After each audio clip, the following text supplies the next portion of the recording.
Hare Krishna. Hare Krishna. Yes, Hare Krishna. Hare Krishna, everybody. Welcome to Sri Sri Radha Kalachandji.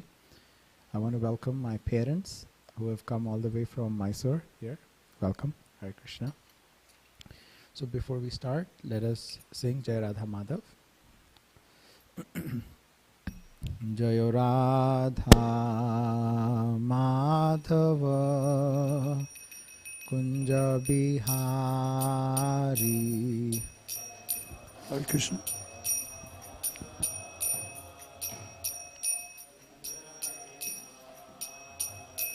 Jaya Radha Madhava Kunja Bihari.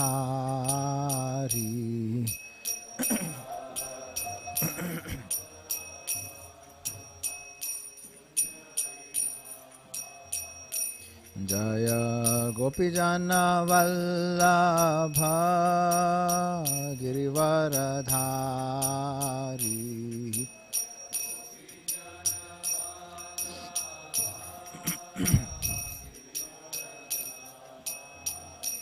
Jaya Gopijana Vallabha Girivaradhari. Thank you.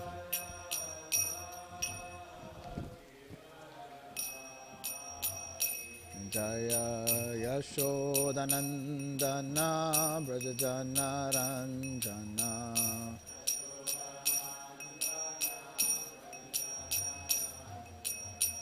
Yashodanandana Brajajana Ranjana.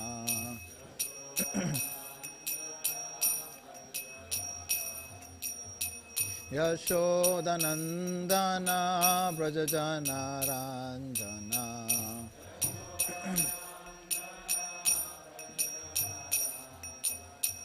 Yashodanandana Brajajana Ranjana.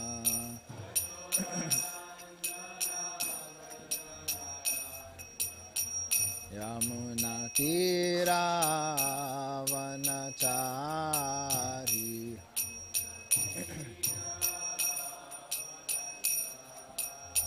Yamuna Tira Vanachari.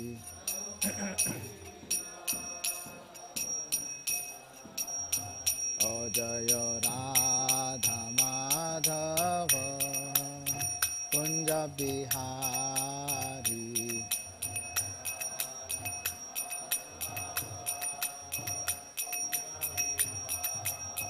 O Jaya Radha Madhava Kunja Bihari.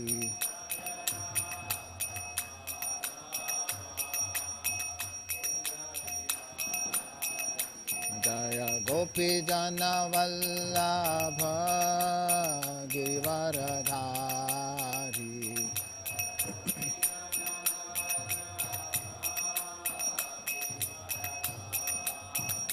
Jaya Gopijana Vallabha Girivaradhari.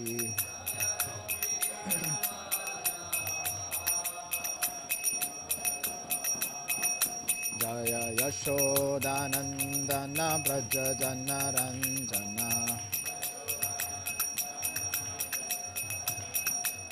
Yashodanandana Brajajana Ranjana.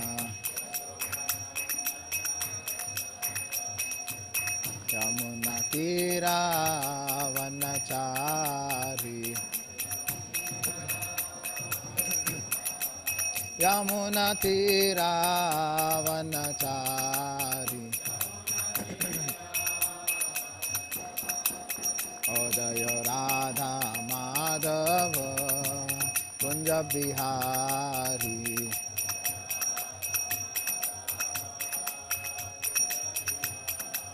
O Jaya Radha Madhava Kunja Bihari. Kunja Bihari. Prabhupada ki jai.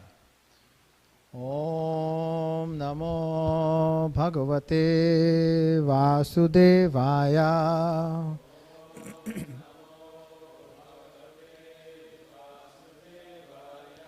Om Namo Bhagavate Vasudevaya.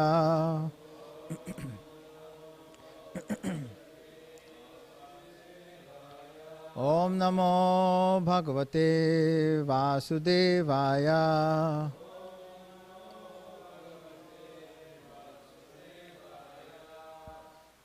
So we'll all say the prayers together and then we'll have the English translation. Narayana namaskritya naram chaiva narottamam devim saraswatim vyasam tato jayam udirayet. Before reciting the Srimad Bhagavatam, which is the very means of conquest, one should offer respectful obeisances unto the personality of Godhead, Narayan, unto Nara Narayan Rishi, the supermost human being, unto Mother Saraswati, the goddess of learning, and unto Srila Vyasadeva, the author. Nashta prayeshu bhadreshu nityam bhagavata sevaya Bhagavati uttama shloke bhaktir bhavati naishtaki. By regular attendance in classes on the Bhagavatam and by rendering of service to the pure devotee, all that is troublesome to the heart is almost completely destroyed, and loving service unto the personality of Godhead, who is praised with transcendental songs, is established as an irrevocable fact. Om Jnana Timirandhasya Jnananjana Shalakaya Chakshurun Militam Yena Tasmai Shri Guruve Namaha. I was born in the darkest of ignorance, and my spiritual master opened my eyes with a torchlight of knowledge. I offer my respectful obeisances unto him.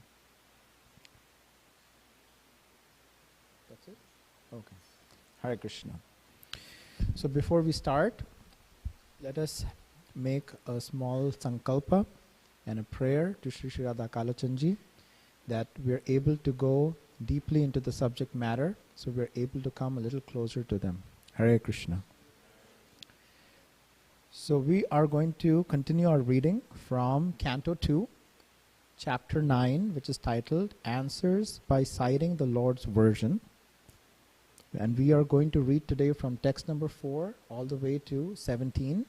And we are going to deep dive into verse number 9 today. So, to give some context for devotees who are coming here, from a break, basically, Parikshit Maharaj has 7 days and 7 nights left, and he is sitting on the banks of Ganga. He is hearing from his spiritual master, Shukdev Goswami. And he has asked Shukdev Goswami many questions in the previous chapter. And the reason our acharyas say that these questions were asked by Parikshit Maharaj was, one, to actually know what the purpose of my life is, what the purpose of our lives are. Who are we? Who is Krishna? And what is my relationship to Krishna? Also, our acharyas state that the reason why Parikshit Maharaj asked so many questions was to have Shukdev Goswami speak for a very long time. So in this chapter, we are going to be hearing from Shukdev Goswami the answers to Parikshit Maharaj's questions. So we're going to read text 4. We're going to read the translation. And I'm going to request somebody to read the translation. Do we have a mic? Yes, thank you. Okay, the personality of Godhead. Being very much pleased with Lord Brahma because of his non-deceptive penance in Bhakti Yoga, presented his eternal and transcendental form before Brahma, and that is the objective goal for purifying the conditioned soul. So here, Shukdev Goswami is speaking to Maharaj Parikshit, and he is speaking about Lord Brahma. So Lord Brahma, he is the first person in this material world. Does anybody remember how was Lord Brahma born or appear? Anyone? Jose. Yes. So he appeared on the lotus flower from the navel of Lord Krishna, right? From Mahavishnu. Garbhodakshaya Vishnu. So when Lord Brahma appeared, he was the first person. It was dark. Just imagine, right? He's sitting on a lotus flower. It's really dark. There's nobody around him. And he was bewildered. His purpose was to create this material universe.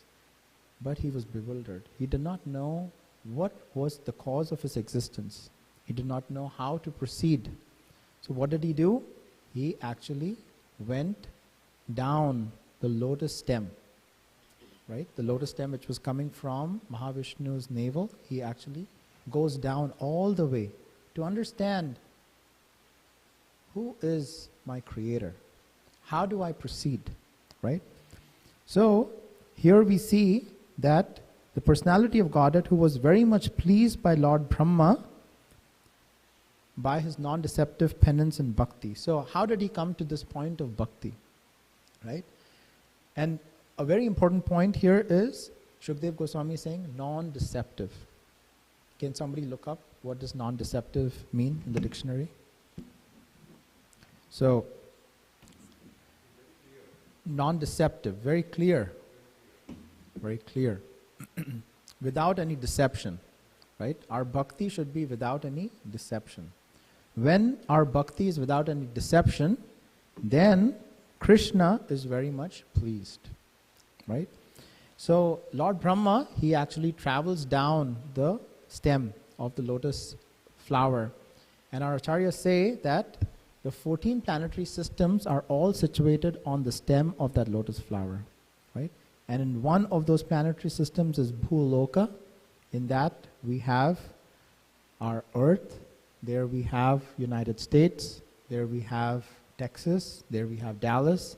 We're sitting here in Radha Kalachandji. And we think we are the boss, right? That's how we feel. But we should understand that we are a very, very minute particle. And we have actually forgotten our relationship with Krishna, right? How do we get back that relationship with Krishna? Lord Brahma here shows us in this chapter.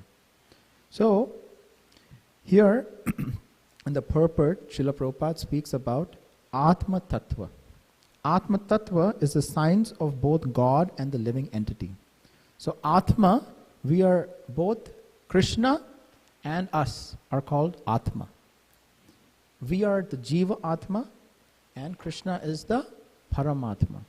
And we have misconceptions on both. How do we have misconceptions on both?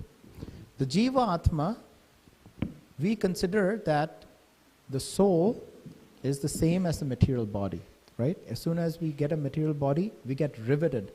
We think this is who I am. And Paramatma, the misconception which we have with Paramatma is we start to consider that we are one with Krishna, right? So Srila Prabhupada explains that both these misconceptions can be destroyed by bhakti. And what kind of bhakti? Non-deceptive penance, non-deceptive bhakti. And Krishna, just by getting pleased with our bhakti yoga, he shows himself, his personal form, and he also shows his spiritual abode. And that is the perfection of our lives. The perfection of our lives is for us to get darshan of Krishna. And how do we do that? By non-deceptive bhakti, which Lord Brahma did. So let us read further. Text number 5. Somebody? Lord Brahma, the first spiritual master, supreme in the universe, could not trace out the source of his lotus seat. And while thinking of creating the material world, he could not understand the proper direction for such creative work, nor could he find out the process for such creation. So here is a very important point.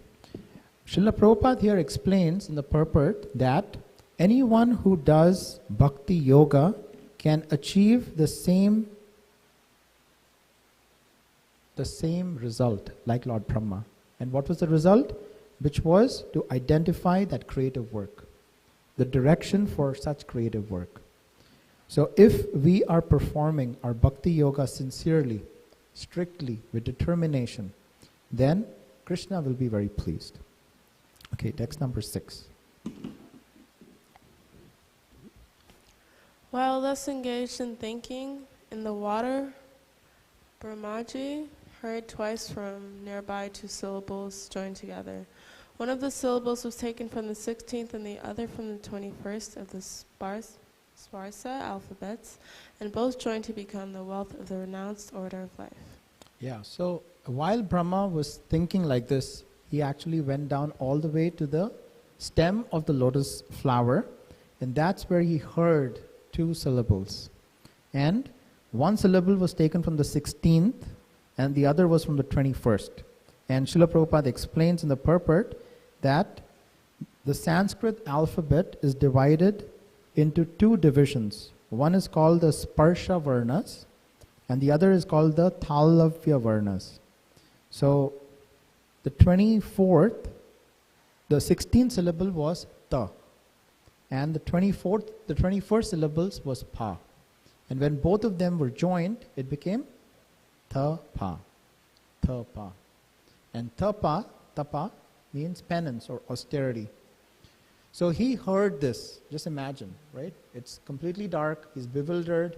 He goes all the way down to the lotus flower, the stem of the lotus flower. He heard this, and then he was still bewildered. Let's read text number 7.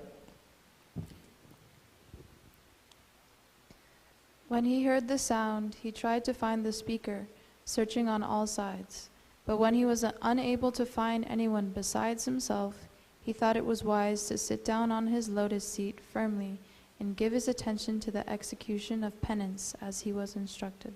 So he heard the sound, and what did he try to do? He tried to find the speaker. He was trying to search in all directions, but he was not able to find anybody, right? Don't we all have distractions like that? Like we have so many distractions in this material world, right? Facebook, Reels, what else? YouTube, right? WhatsApp, so many distractions, right? Same way Lord Brahma, he was also trying to find out who the speaker was. He was trying to search in all directions. But because he was not able to find anyone, what did he do? And Lord Brahma is, we are all coming down in the Brahma, Madhava, Gaudiya Sampradaya. So we are all coming in Brahmaji's line. So what did Brahmaji do? He thought it was wise to sit firmly on a lotus seat and give his attention to the execution of penance. Only when we follow in the footsteps of Lord Brahma, where we are firmly situated in the instructions which our spiritual master has given us, only then Krishna would be pleased. And it's very important that we do some penance, we do some austerity. So,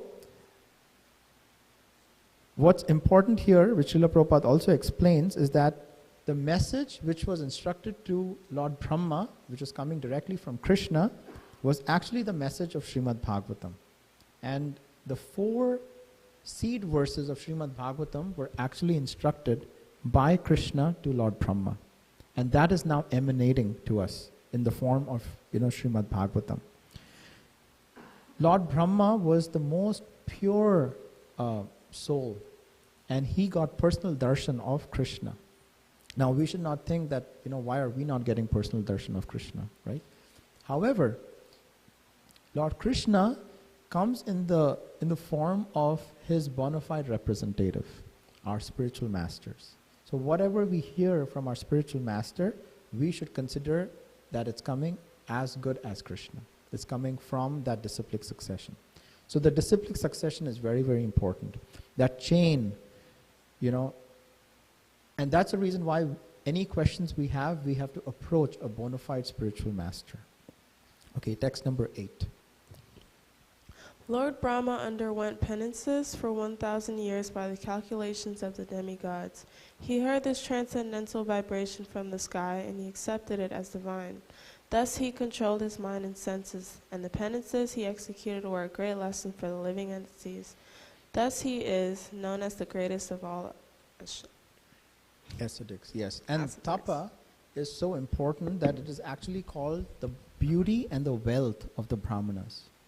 So here we see that Lord Brahma underwent penances for 1,000 years by the calculation of demigods. Not our years, but 1,000 years of the demigod years. So that means for a really long time.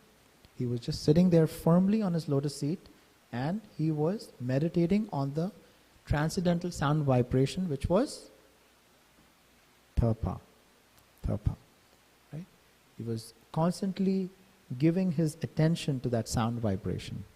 And when he was giving his attention to the sound vibration, he was able to control his mind and senses.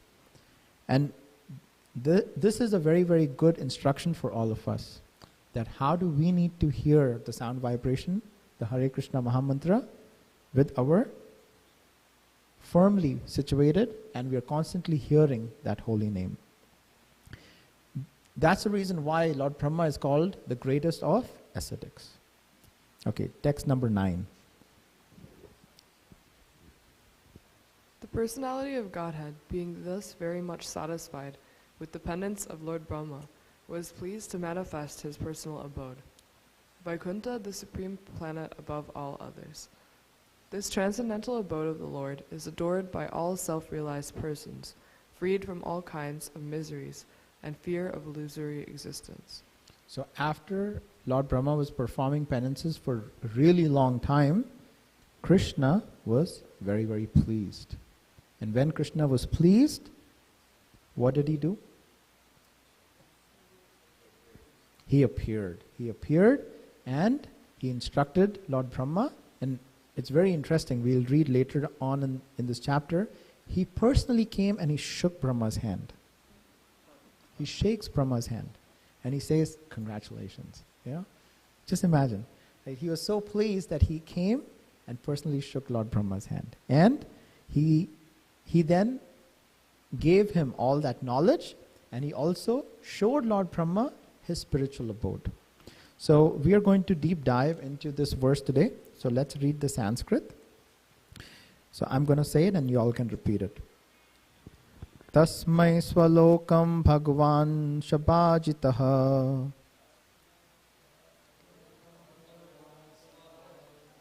sandarshayam asha param na yat param vyapeta sanklesha vimoha sandvasam swadrishtavadbhir purushair abhishtutam tasmai swalokam bhagwan shabajitaha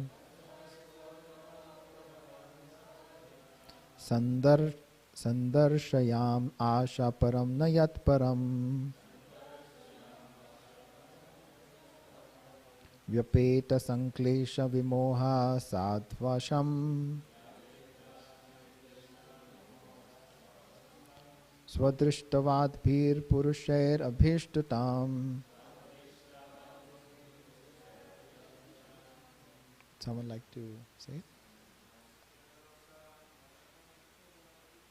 Tasmai swalokam bhagavan sabhajita sandarshayam asha param na yat param vyapeta sanklesha vimoha sadvasham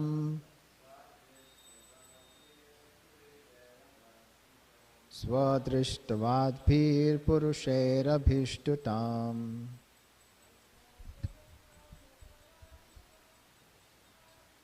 Tasmai swalokam bhagavan sabhajita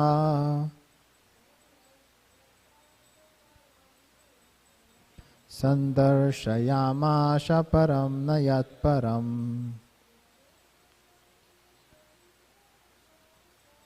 vyapeta sanklesha vimoha sadvasham swadrishtavadbhir purushair abhishtutam. Let's do the word for word. Tasmai, unto him. Swalokam, his own planet or abode.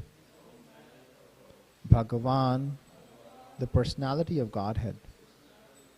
Sabhajitaha, being pleased by the penance of Brahma. Sandarshayam Asha, manifested.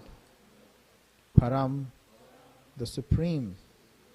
Na, not. Yat, of which. Param, further supreme. Vyapeta, completely given up. Sanklesha, 5 kinds of material afflictions. Vimoha, without illusion. Sadvasham, fear of material existence. Swadrishtavadvihi, by those who have perfectly realized the self. Purusha, Purushai, by persons. Abhishtutam, worshipped by. Translation and purport by Srila Prabhupada. Srila Prabhupada ki jai.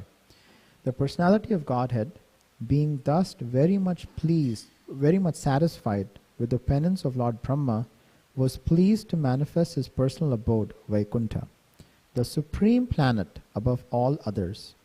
This transcendental abode of the Lord is adorned by all self-realized persons, freed from all kinds of miseries and fear of illusory existence.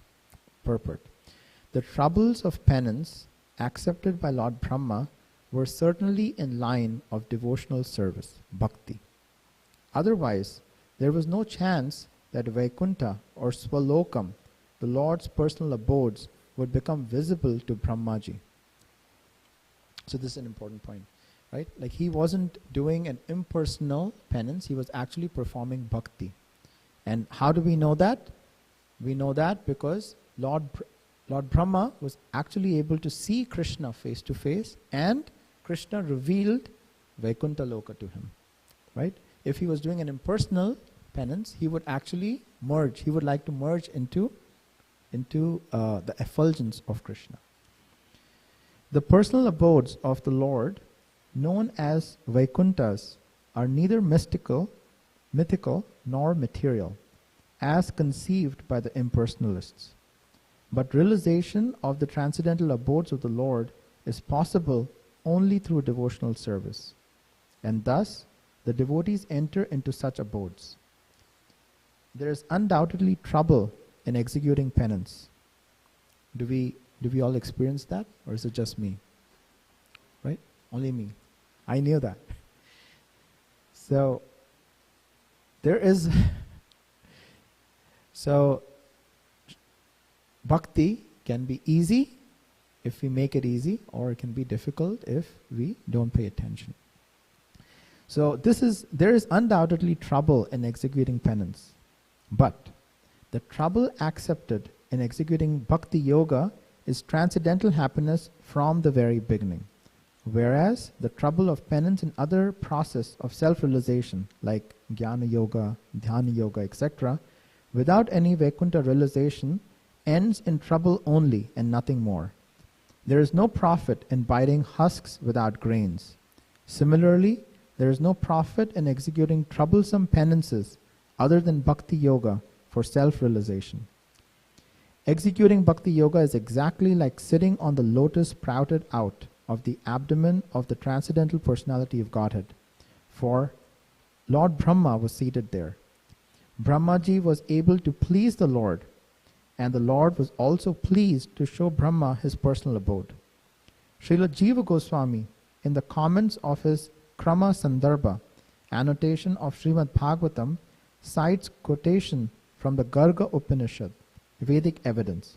It is said that Yagna Valkya described the transcendental abode of the Lord to Gargi, and the abode of the Lord is situated above the highest planet of the universe, namely Brahmaloka. This abode of the Lord, although described in revealed scriptures like the Bhagavad Gita and the Srimad Bhagavatam, remains only a myth for the less intelligent class of men with a poor fund of knowledge. So we should remember here that the material world is only 1/4 of Krishna's energy. 3/4 of Krishna's energy is actually the spiritual world. So there is a much bigger spiritual world which is awaiting all of us, right? And we don't know that. How do we know that? Only by hearing, only by reading, only by things which are revealed from our scriptures, like Bhagavad Gita and Srimad Bhagavatam. Okay, let's continue. Herein, the word Swadrishtavadbihi is very significant. One who has actually realized his self realizes the transcendental form of oneself. Impersonal realization of the self and the supreme is not complete because it is just an opposite conception of material personalities. The personality of Godhead and the personality of devotees of the Lord are all transcendental. They do not have material bodies. The material body is overcast with 5 kinds of miserable conditions. What are those? Ignorance, material conception, attachment, hatred, and absorption. As long as one is overwhelmed by these 5 kinds of material miseries, there is no question of entering into the Vaikuntha lokas. The impersonal conception of oneself is just the negation of material personality and is far from the positive existence of personal form. The personal forms of the transcendental abode will be explained in the following verses. Brahmaji also described the highest planet of the Vaikuntha Loka as Goloka Vrindavan, where the Lord resides as a cowherd boy, keeping transcendental Surabhi cows and surrounded by hundreds and thousands of goddesses of fortune. And how do we know that? Lord Brahma sang the Brahma Samhita, right? And the Brahma Samhita was so dear that our dear Lord Chaitanya Mahaprabhu, he searched to find the Brahma Samhita, and he was so happy when he found it in a temple in Kerala, and he only found the 5th chapter of the Brahma Samhita. So let us all sing this together. Chintamani prakarasatmashu kalpavriksha lakshavrateshu surabhirabhipalayantam Lakshmi sahasra satasambhrama sevyamanam Govindamadi purusham tamaham bhajami. So this is from Brahma Samhita 529. So this is Lord Brahma. He sang these prayers after he met Krishna, and Krishna revealed to him Vaikuntha. The statement of the Bhagavad Gita, Yat gatva na nivartante tad dhama paramam mamam, is also confirmed herewith. Param means transcendental Brahman. Therefore, the abode of the Lord is also Brahman, non-different from the Supreme Personality of Godhead. The Lord is known as Vaikuntha, and his abode is also known as Vaikuntha. Such Vaikuntha realization and worship can be made possible by transcendental form and sense. So here, we should understand that just by following the order of our spiritual master, which is our life and soul, Brahma, he was able to control his senses, and he was able to please Krishna with his tapasya, with his austerity.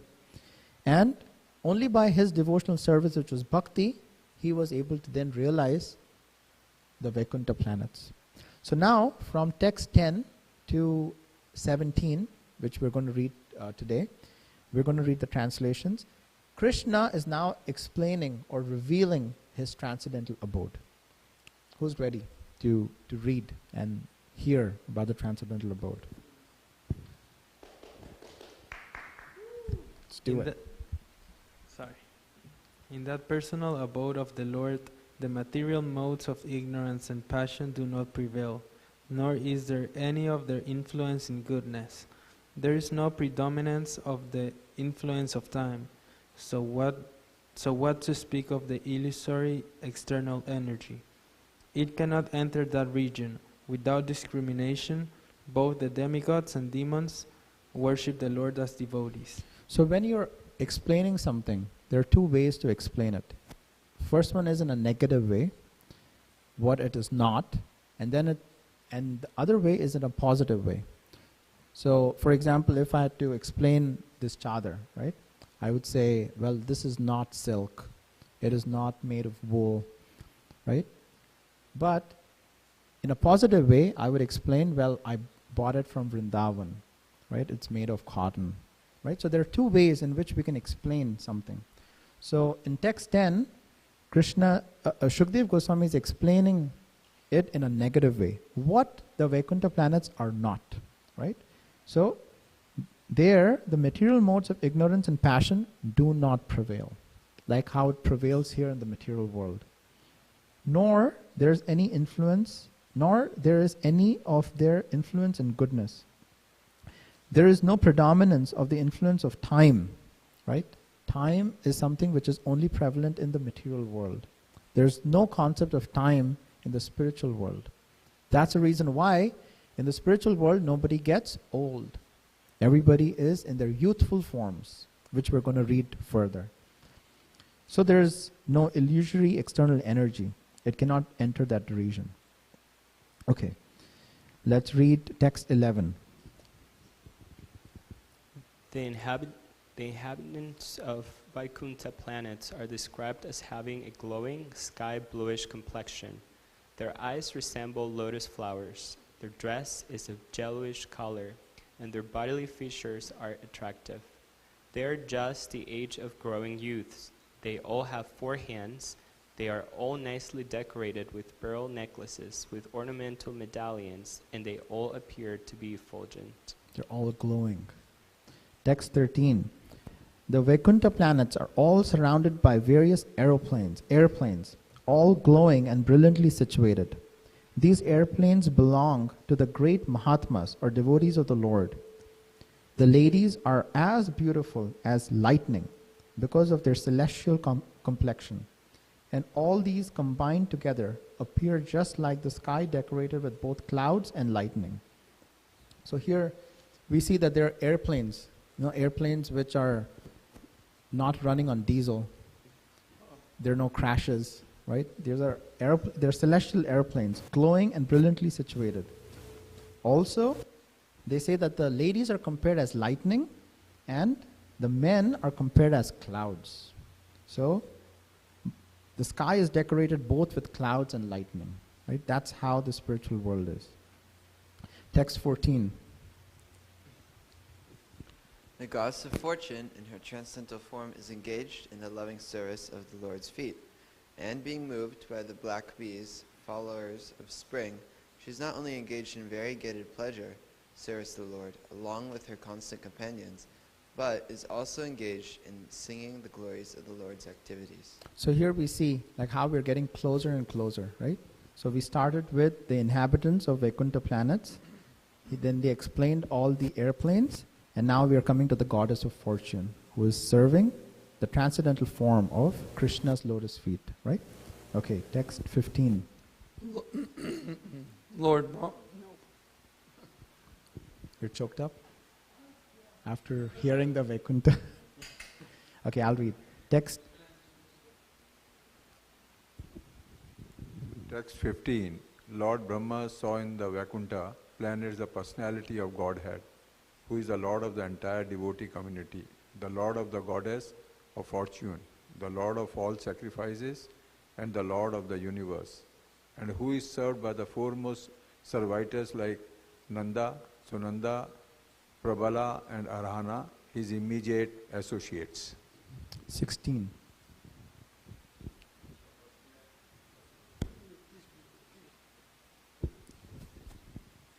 Text 16, the personality of Godhead, seen leaning favorably towards his loving servitors, his very sight intoxicating and attractive, appeared to be very much satisfied. He had a smiling face decorated with an enchanting reddish hue. He was dressed in yellow robes and wore earrings and a helmet on his head. He had 4 hands and his chest was marked with the lines of the goddess of fortune. So here we see how the personality of Godhead was seen leaning favorably towards his loving servitudes, right? This is a very important point. Krishna never leaves us, right? In this material world, when you look around, everything is so temporary, right? Our relationships with each other are temporary. Srila Prabhupada explains in the purport that all these relationships around us are like bubbles in the water. They just come for a few moments and they're all going to disappear, right? We have so many expectations sometimes, right, with all our different relationships, but we all get, all our expectations are not met, right? And that's why we feel sad in this material world. That's why the material world is called Dukhalyam Shashvatam, right? At every step in this material world, there is Vipadam, which is misery, right? Padam, Padam, Vipadam. However, in the Vaikuntha planets, Krishna here, who is our dear friend, he is the only person who has been with us through so many millions of lifetimes, right? He's sitting closely with us, observing what we are doing. And what does he do? He leans favorably towards his loving servitudes. Text 17. This is the last verse for today. The Lord was seated on his throne and was surrounded by different energies, like the 4, the 16, the 5, and the 6 natural opulences, along with other insignificant energies of temporary character. But he was the factual Supreme Lord, enjoying his own abode. So here we see how Lord Brahma, with performance of bhakti, with austerity, by doing tapa, was able to attract the Supreme Personality of Godhead to come in front of him and reveal to him the spiritual knowledge and show the entire abode, the Vaikuntha planets. So dear devotees, we should all try to follow in the footsteps of Brahmaji, so that way we are able to take the instructions which our spiritual masters have given us and make our lifetime successful and be able to see Krishna face to face. So I'll stop here and see if we have a couple of reflections. Anything which stuck to you? Yes, Prabhu. Here comes the mic. So I'm wondering if you can give some details on these 4, 16 and 5 energies. Yes. So we can go to the purport. Actually, Srila Prabhupada explains in detail. He says that, first of all, Krishna is served with 16 energies. What are those? The principal are 4, which is Prakriti, Purusha, Mahatattva and Ego. Then we have 5 elements, which are earth, water, air, fire and sky. Then we have the 5 sense organs, which are eye, ear, nose, tongue and skin. Then we have the 5 working organs, which are the hand, the leg, the stomach, the evacuation outlet and the genitals. Then we have the mind, and so on, right? So anybody who is, wants to go a little bit more into detail, we can go into the purport. But what we are observing here is Krishna, the personality of Godhead, is in the Vaikuntha, and he's actually surrounded by all his different energies, right? Because everything in the spiritual world is a personality. Hope that was okay, Prabhu. Okay. Any other? Yes. I was going to ask the number of the text. The one that you were just doing, the one that says, you were just listing it just now. Sorry, I don't remember. 17? No, it was the other one that was longer. 16? I think so. It was talking about, he's like listing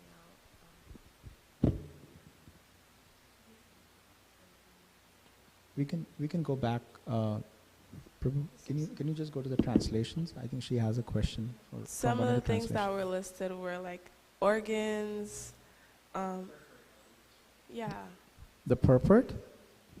The text 17 purport. Yeah? Oh, you just want to read it? No, I just want to know the numbers I can write down. Oh, yes. So we have, yes. So Krishna, the Lord, was seated on his throne and was surrounded by different energies, like the 4, the 16, the 5, and 6. And what are those? So the 4, Srila Prabhupada explains, are the principles of Prakriti, Purusha, Mahat Tattva, and ego. So that's the 4.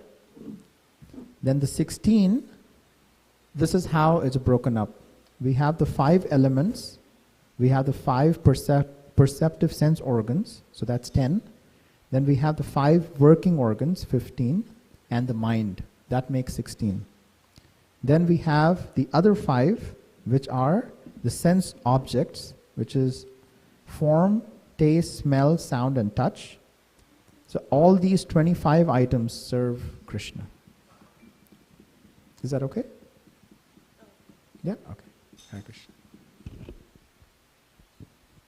Thank you for the class. By the way, I'm loving you like this. So cool. Thank you. Hare Krishna. Yeah. So, and we can understand it. I think it's very obvious, but I think we can, I can understand that Brahma, his first action, I mean, it was the first devotional action ever in this material existence, right? Yep. Okay. Yeah. Yeah.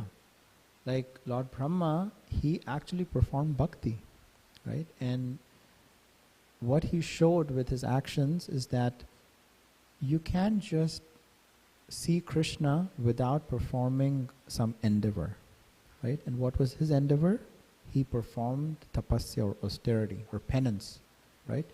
Krishna also explains that in the Damodar Leela, right? In the Damodar Leela, he breaks the pot and he's running, right? And his mother, Yashoda, she's running after him. And she really ran. Our acharyas explained that she was really running behind him. And, you know, after she caught him, she tried to bind Krishna. And she got so much rope, right? But every time she got rope, it was 2 fingers too short. And our acharyas explained why were there 2 fingers. One was the endeavor which the devotees have to perform to show Krishna that we really want you. And the second finger was Krishna's mercy. Nobody can actually catch Krishna. It's only by Krishna's mercy that he will reveal that to us. So here in Lord Brahma's, case, we see Lord Brahma, he did penance for thousands of years. That was his endeavor. And then Krishna showed his mercy by appearing in front of him. So, another question. So Brahma at this time, he didn't know about Krishna. He didn't know who was the creator. And so that makes me think that, what about the knowledge? Because I mostly think, I was thinking that we needed knowledge in order to do bhakti. But maybe we can go through these austerities and without even know there's a God. That's a very nice point. So the question, if I'm understanding, is in Lord Brahma's case, when he started doing tapa or penance, he did not know that it is who is Krishna. He did not know. He did not know the Vaikuntha planets. He just took that this is something which is coming from Krishna or from the personality of Godhead, that this is divine, and I am instructed to hear that sound vibration, right? So my understanding is that Krishna, like Brahma, from his way in which he did tapasya, we see that just by focusing on that sound vibration, everything was revealed. Another example which comes to my mind is Gopakumar. So Gopakumar's whole pastime is in Brihad Bhagavatamrita. He was given a mantra from his teacher, and before his teacher could explain to him what the mantra meant, he disappeared. However, Gopakumar took that instruction to heart, and he said that I just have to chant this mantra. And just by chanting this mantra, everything is going to be revealed. And that's what happened. The whole Brihad Bhagavatam Amrita is about that. How everything was revealed. He actually became a king, and how he progressed all the way to to Goloka. And there's also a description how he comes to the Vaikuntha planets. So we should consider ourselves very lucky that because of Srila Prabhupada's mercy, we actually know who Krishna is. We are seeing the deity form, right? We know the pastimes, and we have the mantra. So if we don't take advantage, Srila Prabhupada says that we are committing our own spiritual suicide. So hope that was okay. Yes, Prabhu.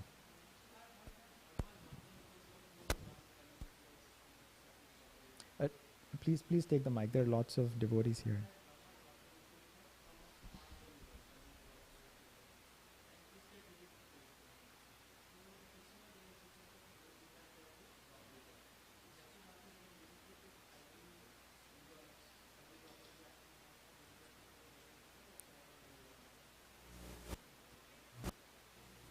Yes.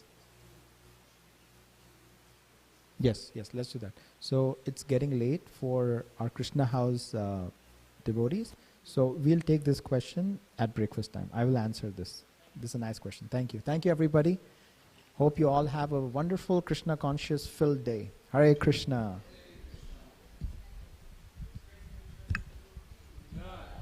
Srila Prabhupada ki jai. Krishna house devotees ki jai.